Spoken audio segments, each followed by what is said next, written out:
We are back with the official Big Bang Theory podcast. I am your host, Jessica Radloff, and I am thrilled to bring you this next must-hear episode.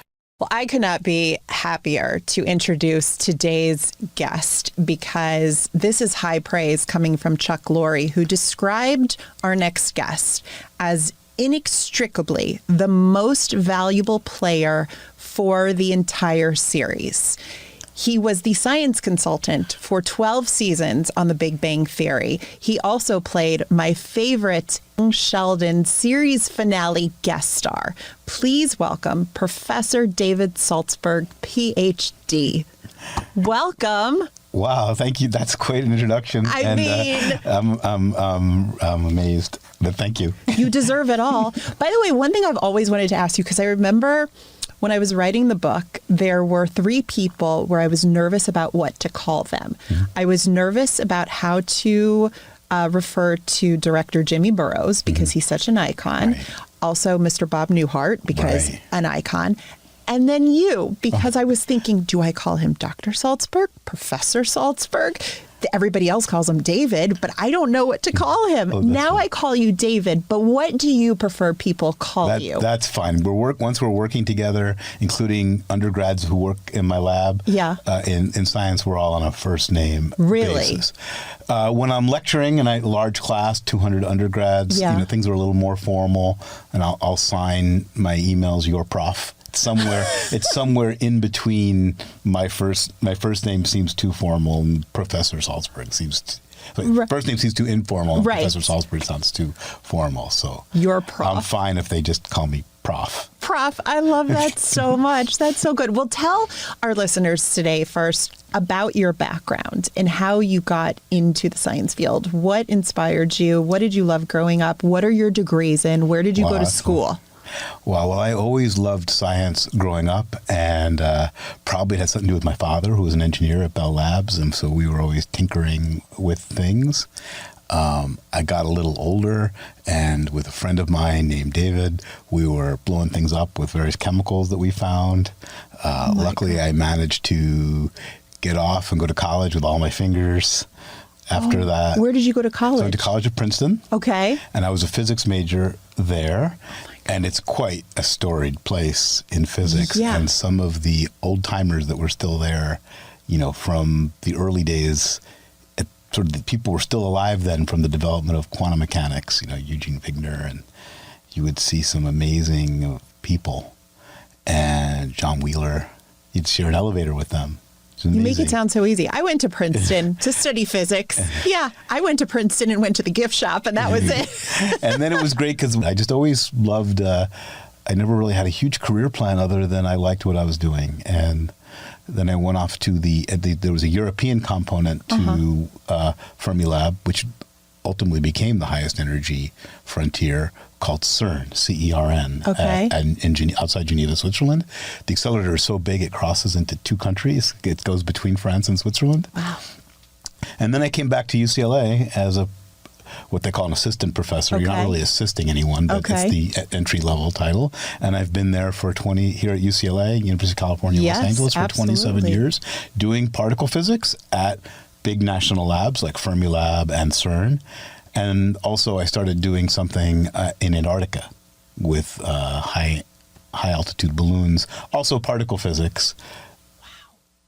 And so that's what brought me here. I mean, you make it sound so easy. And you were also so instrumental, by the way, speaking of UCLA, with the Chuck Lorre Scholarship Fund that has been over at UCLA for years now, and it keeps expanding and it keeps growing. But you were the one that really helped kind of introduce Chuck to the people at UCLA, right? Thanks. Well, I can't take any credit for this wonderful scholarship. So to give back, Chuck Lorre and many of the cast and crew put together a fund for scholarships it's an endowment, which means it exists in perpetuity, to give a full ride to students based on merit and need they don't have to have debt, for example, after they graduate. And as you said, Chuck continued it well beyond that, and it's expanded to master's programs, and it's really a fantastic support. And we hear the students say, you know, they weren't quite sure they could go to UCLA and afford it or whatever it was, and boom, they got the letter now and they can come. It. And it's wonderful meeting them because they're such I knew Chuck would love the kids because I know our students. Yeah. And I think he really did. They're such amazing kids, students. They're not really kids, but they, when I told them about the book originally, so many of them contributed their thank you notes to Chuck for the book so that we could see what they wrote him. And it was so inspiring to hear how he has changed their lives through this foundation and through the show. And you're also a big part of that, though, because so many people that I talk to say they were inspired to get into the field of STEM because what they saw on The Big Bang Theory. Were you a big TV watcher growing up? Did you have any TV shows that you were obsessed with? So much to the chagrin of my parents, I actually was a big TV watcher. Yeah. And amazingly, it was sitcoms I watched a lot of. You can imagine this, you know, you just talked about Bob Newhart, for example, which I'm just old enough that I remember the original Bob Newhart show being on. And so it would have been wonderful. I could have told my parents, I'm going to need this. Yes. This is serious. Yes. You're like the real life Professor Proton. I don't know about that. We had, by the way, Professor Proton seems a lot like Bill Nye the Science Guy, right? Yes. They were both Bob Newhart and Bill Nye were on the same episode together. And often I brought students or professors or other people, anyone from students to Nobel laureates would come as my guest to see what was going on. And the students, of course, were a little bit younger. And this student was very excited about Bill Nye, but he had never heard of Bob Newhart. Oh, God. That's hysterical. Oh, my God. I did. You know, it's funny. I was at Comic-Con a couple of years ago, and I moderated a panel with Bill Nye. And, of course, I know who Bill Nye is, and I know he's so amazing and so talented. I just underestimated the fandom around Bill Nye because when we were walking in between like the different, big ballrooms at Comic-Con, I've never seen a fandom like he was one of the Beatles.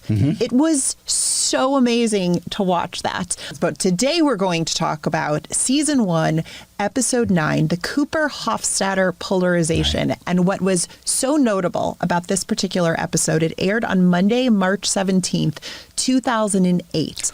It was the first episode back after the writer's strike.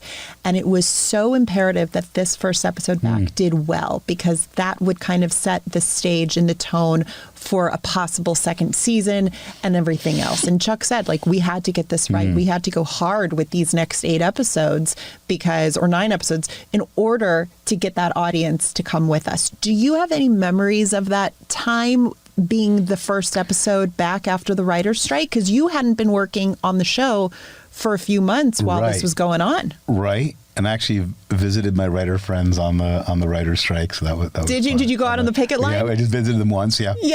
Let's remind everybody what this episode is about, because it's so hard to know from a title when you say the Cooper-Hofstadter Polarization. What the heck does that mean? So here's the episode description, which was Sheldon and Leonard get an invitation to present their joint research paper at an academic conference, but Sheldon forbids Leonard from presenting it, and as a result, the two get into a physical confrontation. Is this something that you pitched at all, or did they come up with it? No, first of all, I don't know. As I always tell, sometimes my students figure out that I had this connection to Big Bang Theory, and they think that the lectures are going to be funny. The physics lectures, F equals ma, and I tell them, look, I only did the things that weren't funny. So the story ideas and what they came up with are really all them. And one thing they did tell me, the writers, was that I would think this is the story about the physics conference where they talked about super solidity, which is okay. And the writers would kind of laugh because their point of view is this is the story where the two friends fight, which is a very universal story. And so in my mind, the story about was always very different from their minds of the stories about.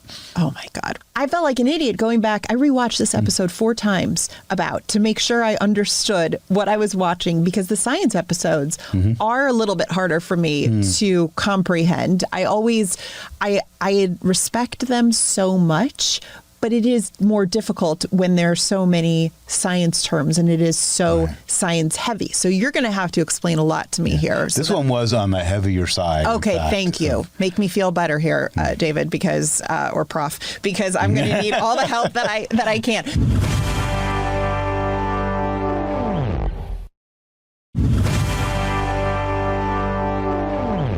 So in the opening scene, Simon Helberg, who plays Howard Wolowitz, has one of the most difficult monologues I think I've seen on this show, especially for his character, because usually Sheldon was the one that had those really tricky monologues to remember. So let's listen to it, and then I want you to tell us what in the world he is talking about. Gentlemen, I am now about to send a signal from this laptop through our local ISP, racing down fiber optic cable at the speed of light to San Francisco, bouncing off a satellite in geosynchronous orbit to Lisbon, Portugal, where the data packets will be handed off to submerged transatlantic cables terminating in Halifax, Nova Scotia, and transferred across the continent via microwave relays back to our ISP and the X10 receiver attached to this lamp. Don't forget, you can see the full episode we're talking about today on Max. I mean, translate. I really laughed when I rewatched that because, well, first of all, that's not science. That's computer stuff. Right. Oh, sure. Okay. So, but I know enough about it so when he talks about transmitting something to his ISP, it's his internet service provider, and then he talks about it going as the signals down a fiber optic, which we know from getting your own internet service. He says it's going the speed of light. Well, it's actually the speed of light inside glass, which is actually quite a bit slower than the ultimate speed of light. It's not incorrect. And then it goes to a geosynchronous satellite. So these are satellites. So if you think about the space station and other most satellites that are close to us in low Earth orbit, they go around the Earth every 90 minutes, even though the Earth is spinning every 24 hours. So relative to the surface, the satellites move. As you go farther out, they start moving slower and they have more distance to cover. And it turns out there's one point that is about 1/10 of the way to the moon, if I remember, that it takes exactly 24 hours to go around. So it winds up, coincidentally, in a sense, staying right above the same surface of the Earth. So if you have an antenna pointing up at the satellite, you don't have to move it. Then it comes back down. But it's funny because it's actually the idea of controlling things over the internet and your light, and people nowadays control their air conditioning and everything else this way. Yeah. So that is of its time. Yeah, it truly. Well, I think about when we're using computers now, and if you have trouble with IT and someone, asks permission to take over your computer so that they can fix it, and it's truly amazing. But was I not wrong in saying that monologue, what he had to memorize there and deliver and sound like he knew what he was talking about and say it fast? I mean, that's hard, right? Yeah. And the other thing that always impressed me about the actor saying the science dialogue, and of course Jim Parsons plays Sheldon, and the others, Johnny who plays Leonard. It's not just about pronunciation. You say, well, they look up the pronunciation, but there is a certain rhythm or a lilt, or where you put accent, you put the syllable, you put the accent on, and that was always just correct out of the box. And I don't understand how they did it. I think I commented to one of the executive producers, I'm just amazed that they don't just pronounce it right, they say it right. Right. And he said, well, that's what actors do. They play make-believe, and they're really good at it. They should all have gotten honorary PhDs at the end of this show. That's what they should have gotten. And they did some research. Yeah. And once Jim Parsons sent back, he found an error. And so I can actually remember, we had said something about electrical dipoles. And when he looked online, it's mostly electric dipoles. I mean, it wasn't wrong, but it was more common the other way, and so I think we even changed it for him. Yeah. So he did look up enough to understand what it meant. It wasn't just like a foreign language coming out of his mouth, I suppose. He'll have to tell you more, but they did a lot of research. Yeah, no, they very much did. I mean, I always said they never got enough credit for the work that went into playing these characters. We had the scripts had a page. Probably not a lot of sitcoms have this. There was a pronunciation page on the script. I did not know that. Wow. Well, later we find out that in this episode, Leonard finds the letter in the trash that invited him to this conference. And Sheldon says, you got to help me with this. Sheldon says that's Occam's Razor? Occam's Razor. Right. Occam's, I said it right. Yeah. High five it, Right. Prof. Right. Okay. So he said Occam's Razor would have suggested someone threw it out. What does that mean, Occam's Razor? So Occam's Razor is a principle. Okay. It's not necessarily something that has to be true, but it's a principle that if you have two ways of explaining some observation, Okay. choose the simpler one. Yes, And some people think support that's that. a law, or but in fact, it's not always correct. Sometimes it turns out the more complicated explanation is the more correct one. Okay. But it's a starting point. Okay. I prefer the simple. Okay. that helps. Anyway, the letter says that they can present their research paper on the properties of supersolids at the Topical Conference on Bose-Einstein condensates. Did I say that right? Yeah, you did. Okay. You can do it. Thank you. However, later at the conference, spoiler alert here, on the welcome sign outside the boardroom, it doesn't say Topical Conference on Bose-Einstein condensates. It says Leonard Hofstadter, PhD, is presenting paradoxical movement of inertia changes due to putative supersolids. Well. Is that the same thing? It's the same idea. It's the same, not the same words, but it's the same thing. It is? Yeah. What does that mean? Okay, so now I wish I had this written out in front of me because now I can say. Do you want to see my? Do you want to see my note card sure, here so let's that see. you can? Right. Okay. So first of all, how much do you want me? So topical conference. So physicists have conferences all the time. That's how they. Again, I'm doing things in person. Yes. Is when things can happen really fast. All right. Explain it to a dummy topical like me. conference just means it's on a very specific topic. Okay. So in this case, it was on a state of matter. A condensate is something that comes together, and it turns out that Bose and Einstein had an idea of what would happen to materials when they got very, very cold. They would behave in a way that's purely quantum mechanical. We cannot explain it in any sort of classical way. And they're ubiquitous now in laboratories around the world. And but these are people may have heard of the word superfluids, which are a type of Bose-Einstein condensate, where the molecules and the atoms in the fluids are moving without viscosity. And people think about fluid flowing. That's fine. What's really odd is that back right around then, Moses Chan and Eun-Sung Kim, I believe their names were, I hope I'm saying them right, had observed a flow without viscosity, but with a solid, not with a liquid. And you could say, well, what does it even mean for a solid to flow? Right. And all I can say is, in the realm of quantum mechanics, things get a little weird. And so that was a hot topic then, and they measured it using something called a moment of inertia, which is, I teach that in physics 1A. It's just, if you, an object, depending on how the material is distributed, can be harder to turn or not. Okay. And so you can measure that, and they did. They saw certain changes, and they claimed this is observation of a theoretical, what had been proposed theoretically, that it wouldn't just be a superfluid, it would be a supersolid. Got it. Since then, after our episode, it got kind of challenged. I Really? believe it's surviving now, but it was actually somewhat controversial. So yeah, it is a type of Bose-Einstein condensate. So I think you thought you might have caught us in a mismatch, but I stand by this. This is totally correct. And you had to have come up with this, right? The writers, I mean, they're very smart people, but I would beg to assume that I don't remember. This. Sometimes they do come up with things on their own, and I go with it. Okay. Honestly, I don't remember far back. I don't remember that far back who would have come up with that one. Okay. I'm gonna go. I mean, when you're collaborating with people, I don't think later on you should forget. Right. Because I don't think you want to. When you're trying to collaborate, it's not. You don't want to be thinking, well, so-and-so is going to claim credit for this later. Absolutely. It's a group effort. Right. And probably nobody even remembers at this point. Maybe it was Cinnamon the dog.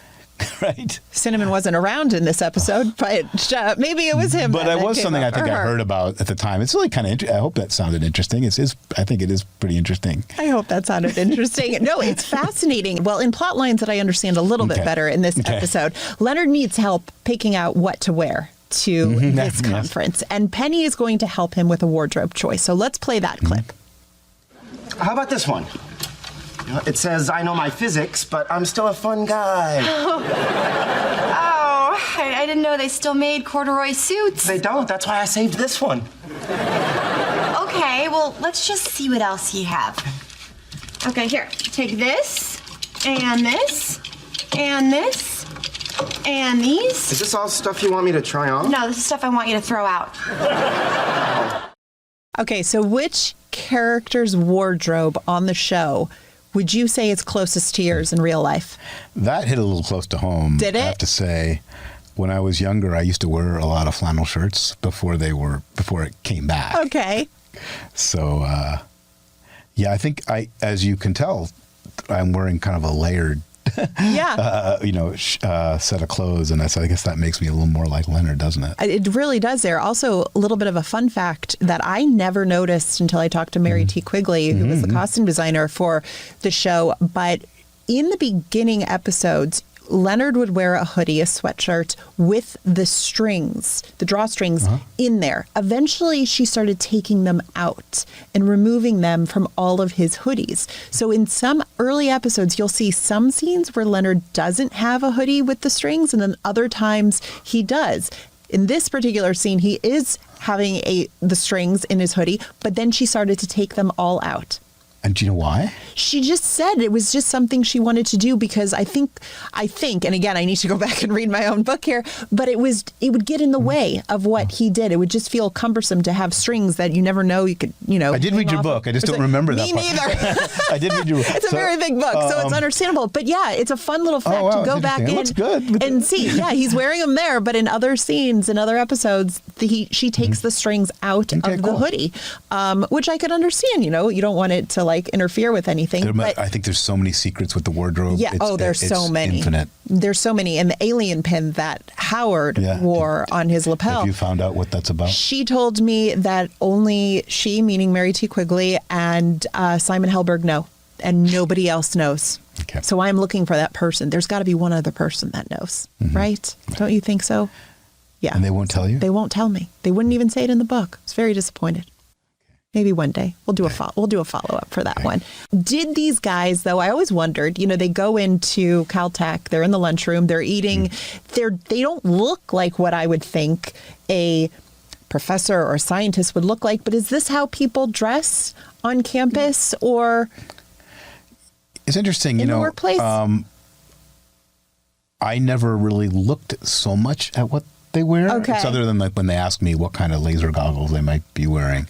So and which is really interesting because I had some visitors, and I think maybe their daughter was along, and we got a little tour of the wardrobe department, and she knew that was Penny wore that in this episode, and so and so wore that in that episode. So people watch these shows people take different things out of it. So I have to say, I'm sorry, I actually kind of didn't look at the clothes that much. I didn't bump on it and say that looks wrong. Right. Well, then it worked. But I did hear, the first pilot, the unaired pilot for Big Bang was so dark in its tone and the visuals of it all. And then it got a lot brighter and more colorful in the second pilot, which is the pilot that everybody knows and how the series looked.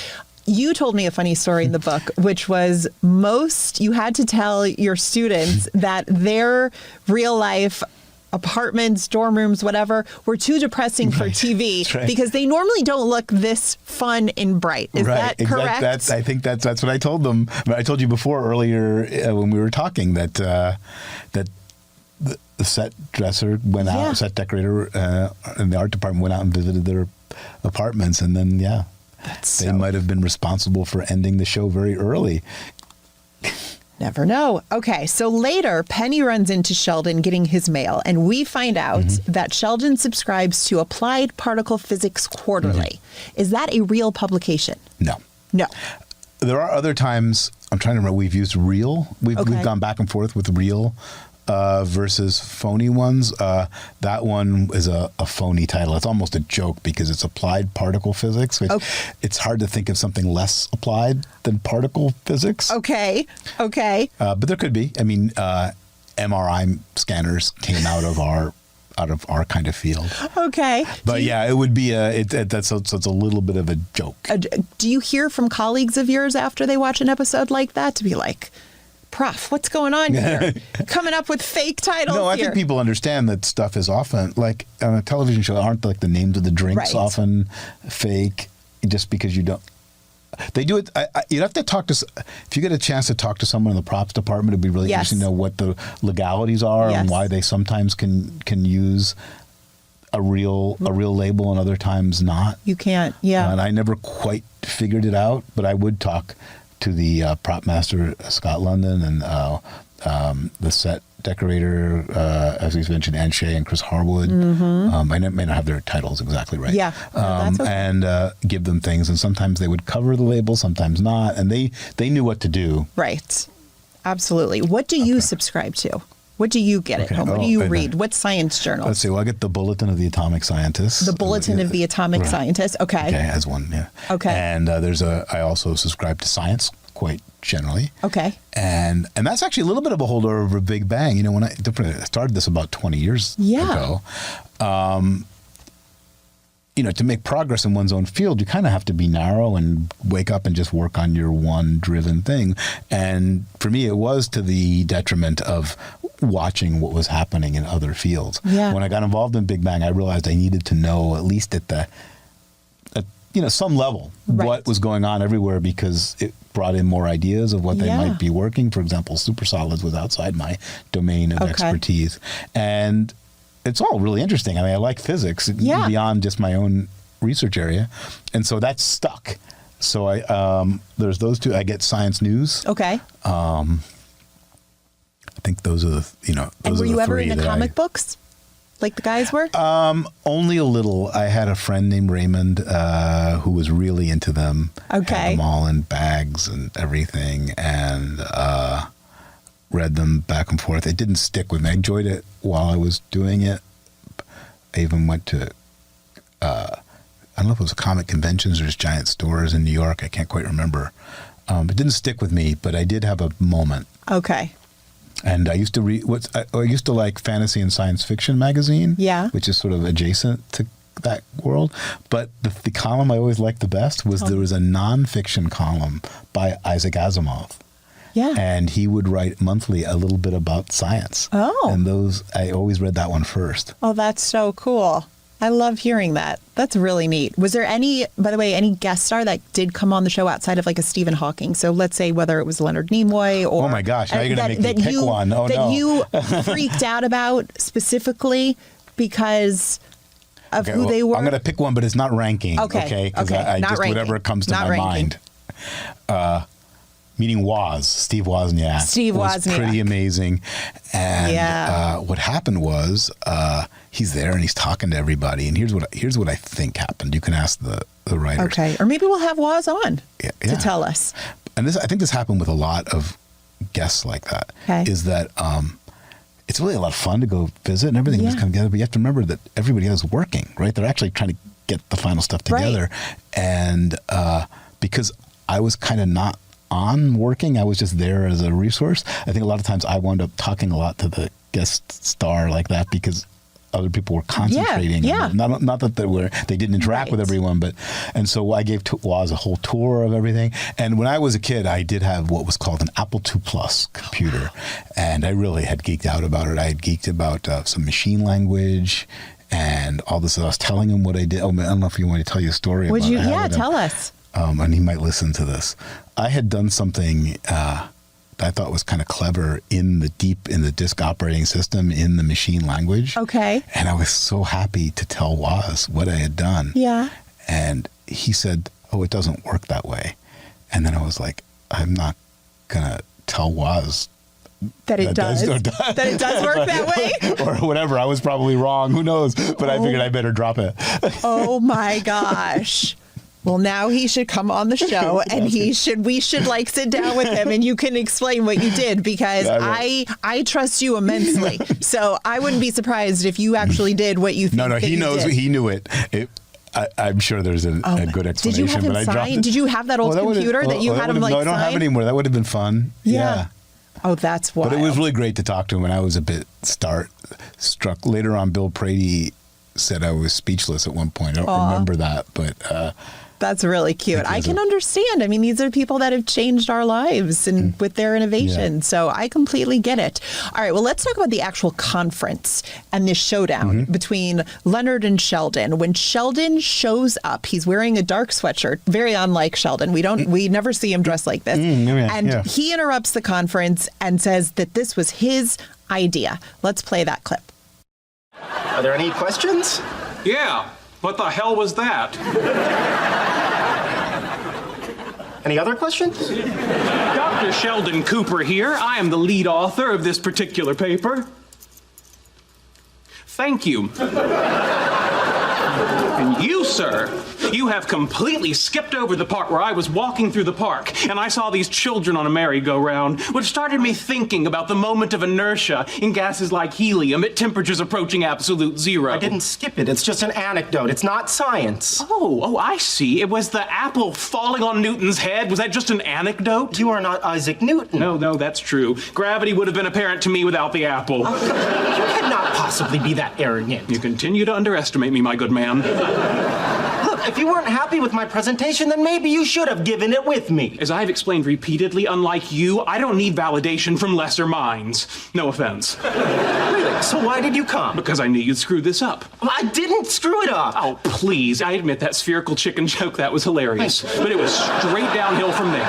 You know what? I've had enough of your condescension. Maybe I didn't go to college when I was 11, like you. Maybe I got my doctorate at 24 instead of 16. But you are not the only person who is smarter than everyone else in this room. No offense. Okay, that is it. Stop it. You cannot blow up my head with your mind. Then I'll settle for an aneurysm. Stop it. You hit me. You saw that. He hit me. You're trying to blow up my head. So it was working. It wasn't. It was not. You are a nutcase. Oh, we'll see about that. Heads up, you people in the front row. This is a splash zone. Stop it. Quit it.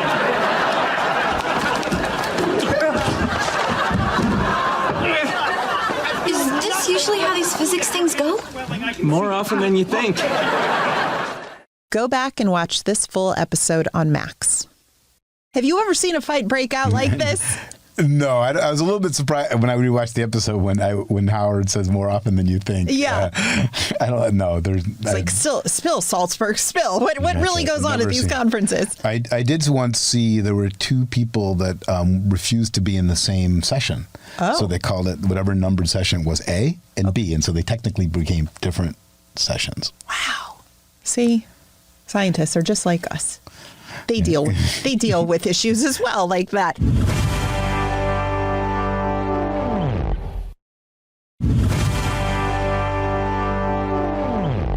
I have to say, when I was rewatching this episode back for 4 different times, I was looking in the audience of this conference to see if maybe you were in it as an extra, or if they put real sign. Why didn't they put you? Did they put you ever in a scene? I was an extra in a scene later on when in the cafeteria. Oh, that's right. I do remember. Yeah. When Howard gets a girlfriend who's Bernadette, and he says, "I've got a girlfriend," and in the take that they used, I sort of look at him like, what do I care?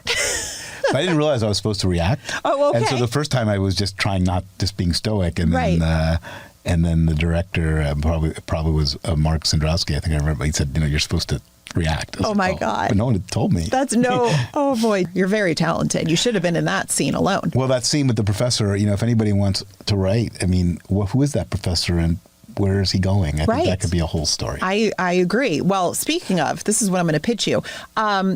Later, as we see, this is also very interesting because Howard was recording with his phone the entire time, which this was 2008. Yeah. The iPhone had just come out, but he wasn't using an iPhone in this scene. But this was so ahead of its time because people were not really doing that. But he uploads the whole thing later on YouTube and calls it Physicists Gone Wild. And that's how the episode kind of ends. What do you think of that episode overall? Oh, I love all the episodes. I thought it was great. We taught the world about supersolids. Yes. What else do you want? Listen, I feel so much smarter now than I did going into this. So one thing I noticed that we would probably do a little differently is we probably would have been inspired by supersolids, but have come up with like a different name or made it a little less exactly what else was happening in the world. Got it. But it couldn't, when it was interesting, we talked about it, but it couldn't be so over the top. The idea is that these people live in our universe, we just don't know them in real life. And so, except at the end of the whole series, they don't do anything that you would have read in a newspaper or something, because that would break the rule we'd sort of set up. No, that makes total sense. All right, well, let's talk about some real things here, because we're going to play a game of Mind Boggle. Okay. See how well you know your science. Oh, no. I mean, I would fail this whole darn thing. So we get to edit out the ones I missed. Sure. No problem. Get Steve Wozniak on this podcast and we'll edit out everything. It's fine. Okay. First one. What is the Pythagorean theorem? Oh, easy. Well, that just, if you have a right triangle where one of the angles is 90 degrees, it relates the lengths of the sides. So if one side is length A, next side is length B, and the longer side of the hypotenuse is C. You have A squared plus B squared equals C squared. And that was known to the ancients. This is why you're a professor, and I am not. Okay, how many elements are on the periodic table? Oh my gosh. Well, they keep finding more. Oh, they do? So it's a little, and sometimes they find the ones that they thought they had found weren't really found. Oh. So we can go up to 92 elements, uranium, for the naturally occurring elements. Okay. One of them, technetium, is not found naturally. Interesting. So there's 92 minus 1 naturally occurring ones. But then you go up to the human-made ones, or plutonium and so forth. It's in the 100 teens. Maybe they've gotten up to 120, but or so. But I would have to, that would be a time-dependent answer. How long does it take? In fact, I remember on Young Sheldon, we had a periodic table, I think, on the wall. Yes, you did. And we had to be careful to adjust it to make sure it was correct for 1991 or whatever the year was. Wow. That's fascinating. How long does it take to get a new element approved? To prove that you found it? To prove that you found it. Well, I don't know all the rules. It's a very niche field. And I think actually we even had, didn't we have an episode, I think, where they had found a new element? And then I think there was one, I have to go look it up, one of the 279 episodes. And then, of course, that was something, again, which was like almost big. It sounded big. And then, but I think we walked away from it at the end. So it had, I'm sure they have some rules within their community, like it has to be confirmed by someone else. Okay. But I don't know what the specific rules are. And there's been cases even of fraud in that field. Wow. So, so I don't know the specifics of what it would be. I should subscribe to one of your magazines that you get delivered, and then I would know more about this. But I mean, the way it works is you bombard the heaviest nuclei you can find with neutrons to make them bigger than they would normally be found, and maybe some of the neutrons beta decay and make protons, and momentarily, for fractions of a second, you can have a new element. There's probably a rule on how long it has to be alive to be stable none of them are stable, but there's but a thousandth of a second on a nuclear timescale is very long. So there's probably they probably have some rule on how long it has to be before it disintegrates for it to be called an element. And boy, you're asking a very specific question. Wow. I was thinking just now when you mentioned neutrons, I'm like, God, I love that song, The Neutron Dance by the Pointer Sisters. Oh. That's what I was thinking of. I'm like, that's the song we should play as a theme song. I don't know, you half credit on that one because I didn't know everything about you. Okay, well, it says 118 elements here, but I said 100 teens, maybe they're up to 120. No, you and if whoever wrote that card, did they really check yesterday? I don't know, but we'll ask. Okay. We love the producers here, so I applaud them for even coming up with this. I wouldn't know. Okay, what does DNA stand for? Oh God, deoxyhydronucleic acid. Do I have that right? That's not my field. It's not mine either. I might have gotten the first prefix a little. Ribonucleic acid. I said ribo. Yeah, deoxyribo. Yeah. Oh God. Yeah, that's not my field, but okay. It's not my field either. Okay. At what temperature do Celsius and Fahrenheit meet? Oh, minus 40. Well done. How many sides does I don't even know how to say this. I want to say a dodecahedron. Dodecahedron? Yes, that. 12. If the answer is 12, then it's a dodecahedron. The answer is 12. Can you spell dodecahedron? Can you If you spell give me it? the card. Oh, if I gave you the card, I see how it works. Okay. Oh my God. What is a it's a 12-sided thing. if you play Dungeons and Dragons, it's a 12-sided die. Okay. It's a platonic solid, meaning that every face is the same, Okay. and every vertex, every little point is the same. Got it. But there's other solids where the faces can be different, like a soccer ball. Okay. I think those are Archimedean solids, if I remember right. Fascinating. Right. What is the billionth digit of pi? Well, I have a 1 in 10 chance of getting this right. 7. It says 9. That was close. Okay. We won't tell. How old is the universe? We know that from the song, 14 billion years. They're probably saying, I bet they're going to say 14.6 on the card. It says 13.7 billion. Mm-hmm. That also is a number which changes with measurements. When I said 14, I'll stick with that. Okay, that sounds good. What is the sun's outermost atmosphere called? The corona? All right. Way to go, Prof. I teach that. I should know Okay. that. Next question. Sine, cosine, and tangent are terms used in which branch of mathematics? Trigonometry? Ding, ding, ding, ding, ding, ding, ding. We should have gotten a button for this.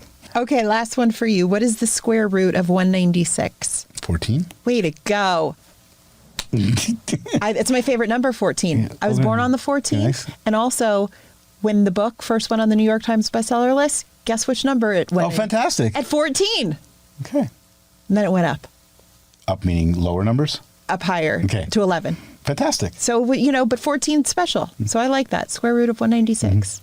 Way to go. Did you have fun on your very first podcast? Are you going to keep asking me questions every podcast?